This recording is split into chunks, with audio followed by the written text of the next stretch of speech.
Some breaking Dallas Cowboys news for you guys this afternoon. New Year's Eve, and the Dallas Cowboys have released Ezekiel Elliott. Now, this was broken by Josina Anderson. A lot of the reporting kind of all coming in similarly. Zeke has requested this release, the Cowboys granting it, in part because it's like a thank you for all that you did over your career with the Dallas Cowboys.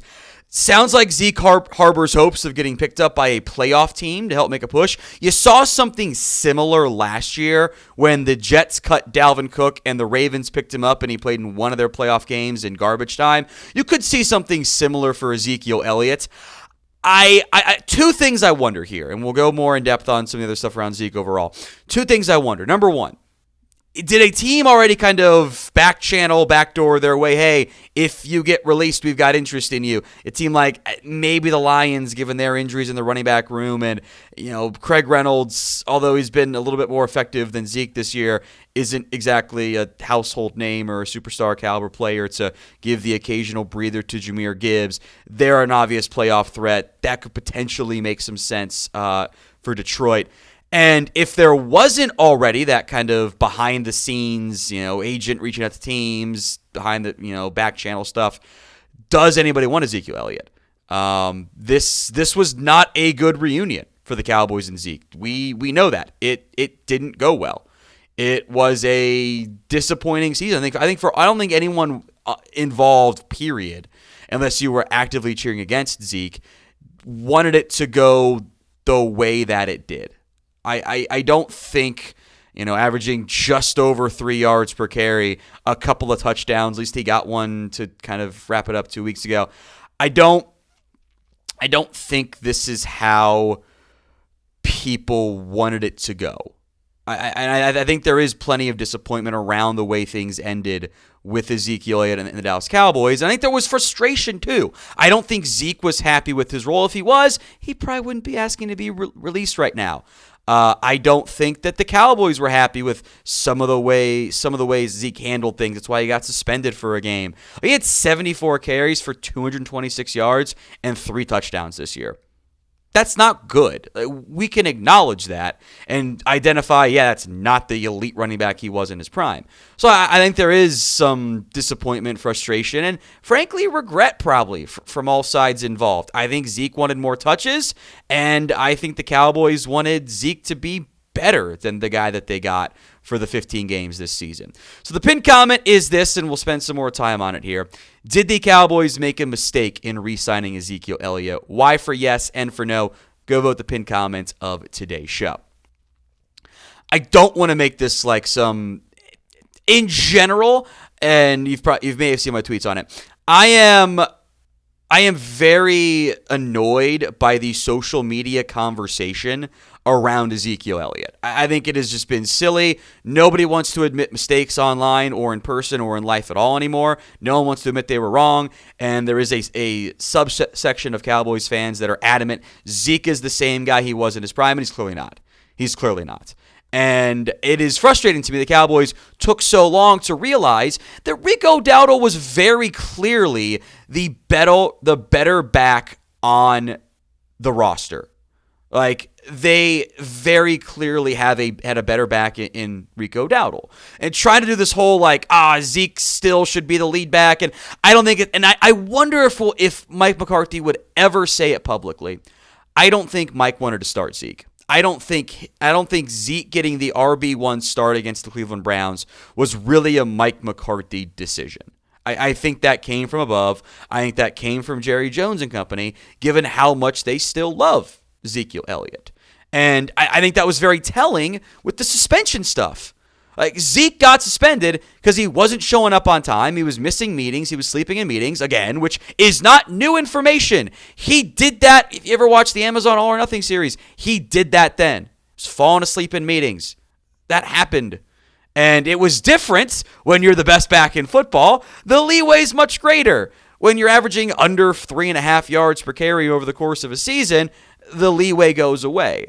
And I think there was frustration from that perspective from Ezekiel Elliott, and also from the whole, the owner that immediately goes on air or goes on the radio and talks about how much, I wish I had those mistakes. Those were my mistakes, kind of undercutting the head coach there. So I think there was friction from all parties involved. I think understandable friction too. I'm not even trying to play the blame game here. It's just that's what happens sometimes.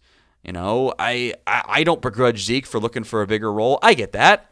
It's very hard for a player that was at one point the best or one of the best at his profession in the entire world, in the entire universe, to have to identify and accept I am not that guy anymore, especially when everyone in your circle is still telling you, hey, you are that guy still. That's very challenging to acknowledge. More on this stuff here to come, but today's show is made possible by Prize Picks. Prize Picks is the best place to get real money sports action. With over 10 million members and billions of dollars in awarded winnings, Prize Picks has made daily fantasy sports accessible to all. You pick more or less on at least 2 players for a shot to win up to 1,000 times your cash. Run your game all season long on Prize Picks. It is playoff time, not for the Cowboys, maybe for Zeke. So it's now or never. Don't miss out on the last few weeks of football action with Prize Picks, the best place to win cash while watching the playoffs. Again, up to 1,000 times your money on Prize Picks. I would always advise the flex play, especially if you're doing Week 18 where teams aren't always as invested as they've been in weeks past. That way, if you get one wrong, you can still cash out if your lineup isn't perfect. You can double your money even if one of your picks doesn't hit. So download the app today and use code CLNS to get $50 instantly after you play your first $5 lineup. Download the app today at prizepicks.com/CLNS. Use code CLNS to get $50 instantly after you play your first $5 lineup. It's Prize Picks. Run your game. All right, kind of more wrap-up thoughts here, and then another question for you guys on the Ezekiel Elliott side. I think even for the Cowboys overall, I still want to allow Zeke to come back, sign that one-day contract, retire as a Cowboy. That makes sense to me. I think he's more than worth that. Frankly, I think he's a Ring of Honor player for the Cowboys as well, given his production. I don't think that's a hot take, but who knows these days. I think this is actually probably going to be a positive thing, at least for the game. Like, Zeke was going to get, 5 carries? Like, Rico Dowdle's got to the 1,000-yard mark.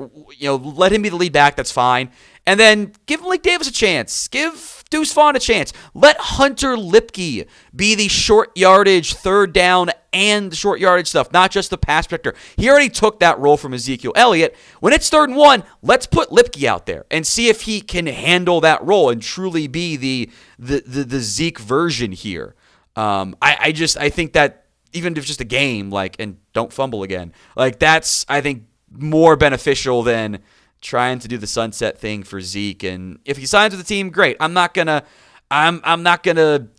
actively go out of my way to be a jerk and fight with people online. I think he does owe me a toaster that I dropped in the tub when they started him. I refuse to plug this in out of fear it's gonna get me killed. But who cares? It cost you $2 million. The season was cooked anyway. I think it's not about the signing of Zeke in and of itself. It's that a Cowboys team that only signs 3 guys each offseason or so, you can't burn one of them on a running back who he's washed. It's what he is. It's unfortunate, but we have we have multiple seasons of him not being the same guy anymore. So I am disappointed with the way things ends. It ends. It is what it is. I'm not going to get drawn off sides into social media conversations of people who just don't want to admit they were wrong or whatever. So give me your one-word reaction to the Dallas Cowboys cutting Ezekiel Elliott.